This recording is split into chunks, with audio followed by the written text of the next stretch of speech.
Hello అండి. ఎలా ఉన్నారండి అందరూ? బాగున్నారా? మీరంతా బాగుండాలని మనస్ఫూర్తిగా దేవుడిని కోరుకుంటున్నాను. వీడియో చూస్తూ ఛానల్‌ని సపోర్ట్ చేస్తున్న ప్రతి ఒక్కరికి పేరు పేరున కృతజ్ఞతలు తెలుపుకుంటున్నాను మనస్ఫూర్తిగా. ఈ కొంగల గురించి తర్వాత మాట్లాడుకుందామండి. ముందుగా అయితే మరి రోజైతే టిఫిన్ నేను ఇడ్లీ వేశానండి. అలాగే మరి అట్టు కూడా వేశాను.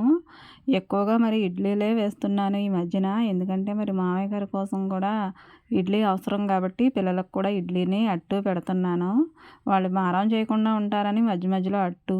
పుట్నాల పప్పులో కొత్తిమీర కూడా వేయించేసి చట్నీ అయితే చేసేసానండి. అది గ్రీన్ కలర్‌లో ఉండి తినడానికి టేస్ట్‌గానే ఉంటుంది. ఫ్లేవర్ బావుంటుంది. కొంచెం వెరైటీగా అనిపిస్తుంది. ఇంకా పిల్లలకైతే మరి టిఫిన్ రెడీ అయిపోయింది. వాళ్ళు కూడా వచ్చేసారు తినడానికి. ఇంట్లో ఏది వండినా కానండి రోజు ఇదేనా అదేనా అని అంటారు. ఏ ఇంట్లోనైనా సరే మా వాళ్ళు మాత్రం ఇడ్లీ ఒక్కొక్కసారి పేచీ పెట్టినప్పుడు నేను ఇలా అట్టయితే వేసి వాళ్ళని మరి పేచీ నుంచి అయితే తప్పించేస్తాను. ఇడ్లీ తినని పిల్లలకి ఒక చిన్న అట్టు ముక్క కూడా వేశారనుకోండి, వాళ్ళు అట్టు కోసమైనా సరే ఇడ్లీ కంపల్సరీగా తింటారు. మా వాళ్ళకి కూడా నేను అలాగే చేస్తాను. ఇడ్లీ తింటేనే కానీ అట్టు ఉండదంటే చక్కగా తినేస్తారు. ఇంకా మరి వాళ్ళకి బాక్స్‌లోకి ఇంకా ఫ్రైడ్ రైస్ చేశానండి ఈరోజు. ఇంకా సేమియా పాయసం కూడా చేశానండి. ఎందుకంటే ఈరోజు నా బంగారు తల్లి మా చిన్నమ్మాయి పుట్టినరోజండి. అందుకనే తన కోసం మరి సేమియా పాయసం అయితే చేశాను. పాయసం అయితే మరి తనకంత ఇష్టం ఉండదండి. కానీ మరి బర్త్‌డే అంటే చెయ్యాలి కదా! ఇంకా క్యారియర్ కూడా పెట్టేశాను బాబుకి. తనైతే రెడీ అయిపోయాడు. స్కూల్‌కి కూడా వెళ్ళిపోతున్నాడండి. ఇంకా చిన్న పాప మరి ఈరోజు కొంచెం నీరసంగా ఉందండి. అందుకనే తను మరి ఇంటి దగ్గరే ఉంచేయాలనుకుంటున్నాను. ఇంకా పెద్ద పాపకైతే మరి జడ కూడా వేసేసాను. చిన్న ఫ్లవర్ ఒకటి పెట్టేసరికి మా అమ్మాయి చక్కగా మరి స్మైల్ ఇచ్చేసింది. ఇక తను కూడా వెళ్ళిపోతుంది స్కూల్‌కి. ఇంటి పక్కన నిమ్మ తోట ఉంటుంది కదండీ! దాంట్లోకైతే మా గొర్రెపిల్లని అలా విడిచిపెట్టేసాము. దాన్ని చూస్తూ మరి పని చేసుకోవచ్చు అనేసి మామయ్యని కూడా అక్కడ కూర్చోమని చెప్పాను. ఇంకా మరి నిమ్మ తోటలో అయితే కొంతమంది పని చేస్తున్నారండి. అంటే నిమ్మ చెట్ల కింద పళ్ళాలు తీయడం అంటారు. వీళ్ళు చేసే పని అదే.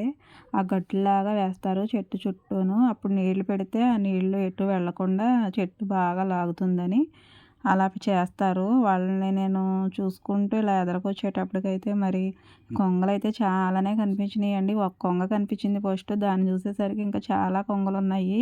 వీటిని చూస్తూ నేను అలా ముందు ముందుకు వెళ్తుంటే ఇవేమో నన్ను చూసైతే మరి ఒక్కసారిగా అయితే అన్నీ ఎగిరిపోతున్నాయి. కొంగలు కూడా చాలా అందంగానే ఉంటాయి కదండీ! ఎప్పుడు కూడా కనిపిస్తూనే ఉంటాయి ఇలా తోటకి నీళ్లు పెట్టినప్పుడల్లా. కానీ మరి నేను ఎప్పుడు దూరంగానే చూసేదాన్ని. ఇలా దగ్గరకొచ్చి అయితే చూడడం ఇదే మొదటిసారి. ఏదైనా పరీక్షగా చూస్తే అందంగానే ఉంటుందండి ప్రతి పక్షి కూడా. దగ్గరగా ఉండే వాటిని మనం ఎప్పుడూ కూడా పట్టించుకోము అంతగా. ఎందుకంటే అవి ఎప్పుడూ మన చుట్టూనే ఉంటాయి కాబట్టి మనకు కంటికి కనిపించినవి ఏవేవో చూడాలని ఎక్కడికెక్కడికో వెళ్ళాలని అనుకుంటాము. కానీ దగ్గరగా ఉండి ఇంత అందంగా మనల్ని ఆకర్షించే వాటిని ఎప్పుడూ పట్టించుకోము. దూరం నుంచే చూసి అలా అయితే వెళ్ళిపోతాము. దగ్గరగా ఉండి చూస్తే ఏదైనా కూడా చాలా అందంగానే ఉంటుందండి. ఏ పక్షి అయినా అందంగానే కనిపిస్తుంది. అది రామచిలక అవ్వచ్చు, వేరే వేరే బర్డ్స్ ఏయన్నా అవ్వచ్చు. కొంగలు కదలకుండా ఎందుకలా నిలబడ్డాయా అనుకున్నానండి. తర్వాత అర్థమైంది. ఇప్పుడు నీళ్ళు వదిలిపెడతారు. గట్లు కట్టేశారు కదా! ఇప్పుడు ఇవి ఎటు నుంచి నీళ్ళు వస్తాయో అటు నుంచి అయితే కాపు కాచుకుని అయితే కూర్చున్నాయి. నీళ్ళు రాగానే వాటిలో చిన్న చిన్న పురుగులు అలాంటివి దొరుకుతూ ఉంటాయండి. అవే వీటికి ఆహారం. ఈ గట్లు కట్టడం పూర్తయిపోతే నీళ్ళైతే వదిలేస్తారు. ఇక లాస్ట్‌కి వచ్చేసారు. మా ఇంటి పక్కన ఉన్న ఈ 4 చెట్లు కూడా గట్లు చేసేస్తే ఇక నీళ్ళైతే పెట్టేస్తారు. కొంగలకు ఆహారం దొరికేసినట్టే. వీళ్ళైతే పని చేస్తున్నారు కాబట్టి గొర్రెపిల్లకి ఏ భయము లేకుండా అయితే కాసేపు ఇలా మేత తినిపించొచ్చు అనేసి ఇక్కడ వదిలేసానండి. దానికి అదే మేస్తుంది కదా అని. ఎందుకంటే కుక్కలు అలాంటివి వస్తాయండి తోటల్లోకి. మనం దగ్గరుండి చూసుకోకపోతే మరి గొర్రెల మీద దాడైతే చేసేస్తాయి. నేను ఇలా విడిచిపెట్టి అలా వెళ్ళానో లేదో మామయ్య గారు అయితే దాన్ని మరి నేను కట్టేసి అయితే ఉంచానండి ఇక్కడ. ముందు చూపించిన ప్లేస్‌లో కాకుండా ఇక్కడ కట్టేశాను. కానీ మామయ్య అయితే దాన్ని ఇప్పేశారు. ఇప్పేస్తే అది అలా అలా లోపలికి వెళ్ళిపోద్ది తోట లోపలికి. మామయ్య మరి వెళ్ళలేరు కదా! కొంచెం నీరసంగా ఉంటున్నారు కాబట్టి మీరు ఇక్కడ నీడన కూర్చోండి అని చెప్పాను. అయినా కానీ ఆయన దాన్ని వదిలేస్తున్నారు అంతమానును. నేనైతే దాన్ని కట్టేసి మామయ్యనైతే అక్కడ కూర్చోబెట్టాను. కాసేపు మరి వీళ్ళిద్దరిని గమనించుకుంటూ పని చేసుకుంటాను. అలా వెళ్తుంటే బయటికి ఇక్కడ ఈ మొక్కలైతే కనిపించాయండి. చిన్నప్పుడు వీటిని ఇలా టచ్ చేస్తే చాలు ఆకులన్నీ ఇలా దగ్గరకొచ్చేసేవి. మరి ఇవన్నీ కూడా నేను టచ్ చేయకుండా అయితే ఉండలేకపోయాను. కనిపించినవన్నీ టచ్ చేసి అయితే వాటిని మూయించేశాను.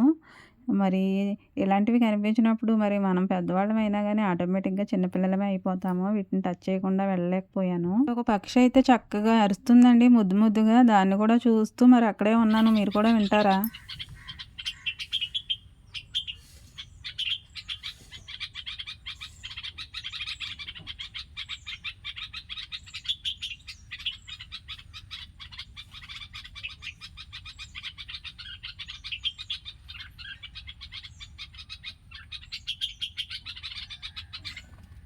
పిట్ట కొంచెం కూతగనమంటే ఇదేనేమోనండి. పిట్ట అయితే చూడడానికి ఎంతో లేదు కానీ దాని అరుపులు మాత్రం మా ఇంటి వరకు వస్తున్నాయి.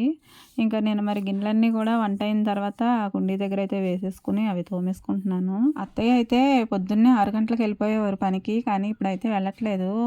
ఒక 4 రోజుల నుంచి రాత్రి ఉన్న గిన్నెలన్నీ కూడా అత్తయ్య పొద్దున్నే నేను పిల్లల్ని స్కూల్‌కి రెడీ చేసేటప్పుడైతే తోమేస్తున్నారు. ఇంకా వంట తర్వాత పిల్లలు వెళ్ళిన తర్వాత మిగిలిన గిన్నెలన్నీ కూడా నేను తోముకుంటున్నాను. అత్తయ్య పొద్దున్నే తోముండకపోతే గిన్నెలైతే ఇంకా ఎక్కువే ఉండేవండి. ఎన్నున్నా కానీ మరి ఈజీగానే తోమేసుకుంటాను. ఇంకా గిన్నెలైతే అయిపోయాయి తోమడం. అవి ఎండలో పెట్టాను ఆరే వరకును. తోమేసిన తర్వాత ఇక్కడ మరి చాలా చిరాకుగా ఉంటది కదండీ! అన్నం మెతుకులు అవన్నీ ఉంటాయి. ఎప్పుడు కూడా మరి గిన్నెలు తోమిన వెంటనే మరి ఇదంతా కూడా శుభ్రంగా క్లీన్‌గా చేసేస్తాను ఇలాగా. ఇంకా పాపకైతే సేమియా పెడుతున్నానండి. అందరూ పెట్టేశారు. అత్తయ్యతోనూ అందరితో పెట్టించేసాను. ఇంక నేనే పెడుతున్నాను. బ్లెస్సింగ్స్ కూడా ఇచ్చేసాను ప్రేయర్ చేసేసి. ఇంకా కూర వండే పని ఉందండి. ఈ ఆకులైతే పొలాల్లో దొరుకుతాయండి. వీటిని చెంచల కూర అంటారు.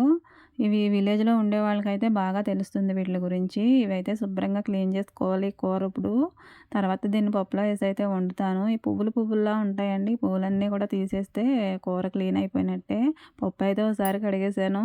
దానిలో సరిపడా నీళ్లు పోసుకొని కూర కూడా కట్ చేసుకొని మరి పప్పులో వేసేసి విజిల్స్ అయితే రానిచ్చుకుంటాను. పచ్చిమిర్చి అలాగే ఉల్లిపాయలు కూడా వేసేసి అవి విజిల్స్ వస్తూ ఉంటాయి. ఈలోపు మరి తోముకున్న గిన్నెలైతే ఆరిపోయాయి. వీటిని కూడా స్టాండ్‌లో సర్దేయొచ్చు అనేసి తీసుకొచ్చేసాను. పనిగా ఆ పనే ఉంటుందండి. తోమిన గిన్నెలు అక్కడే ఉంచితే ఎలా కుదురుతుంది? మళ్ళీ అవి తీసుకొచ్చి అయితే స్టాండ్‌లో పెట్టందే పని అయినట్టు కాదు.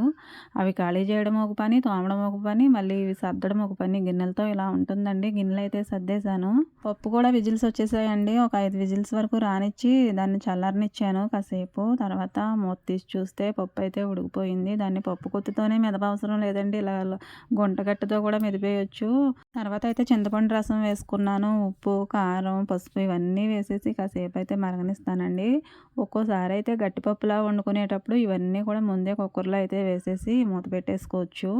నేనైతే ఇలా బయటికి తీసిన తర్వాతే అన్నీ చేస్తాను. పోపు కూడా పెట్టేసుకున్నాను. పప్పు అయితే రెడీ అయిపోయినట్టే. ఇంకా మూకుడులో కూడా కొంచెం అయితే వేసి పప్పు దాన్ని కూడా మరి ఇందులో పెట్టేసి మూత అయితే పెట్టేశాను. పిల్ల దగ్గరకైతే ఎండొచ్చేసిందనేసి తీసుకొచ్చి ఎండగట్టి దానికి మేత పెట్టి నీళ్లు కూడా పెట్టేశానండి. ఇంకా బట్టలు కూడా ఉతికేసాను, జాడించేసాను, ఆరేసేసాను కూడానండి. ఈ రోజు ఏంటోనండి పనులు ఇవన్నీ నేనే చేశానా అనిపించింది. ఎందుకంటే చాలా సింపుల్‌గా చాలా ఈజీగా అయితే చేసేసుకున్నానండి. ఒక్కొక్కసారి ఎంత స్పీడ్‌గా చేసుకున్న పనులు మనం అనుకున్న టైంకి అయితే అవ్వవు. ఇంకా మిగిలే ఉంటాయి. ఒక్కొక్కసారి చాలా ఈజీగా సింపుల్‌గా అయిపోతాయండి. మీకు కూడా అంతే కదా! ఆడవాళ్ళకి ఎవరికైనా అంతేలేండి. వీడియో నచ్చితే లైక్ చేయండి. Thanks for watching.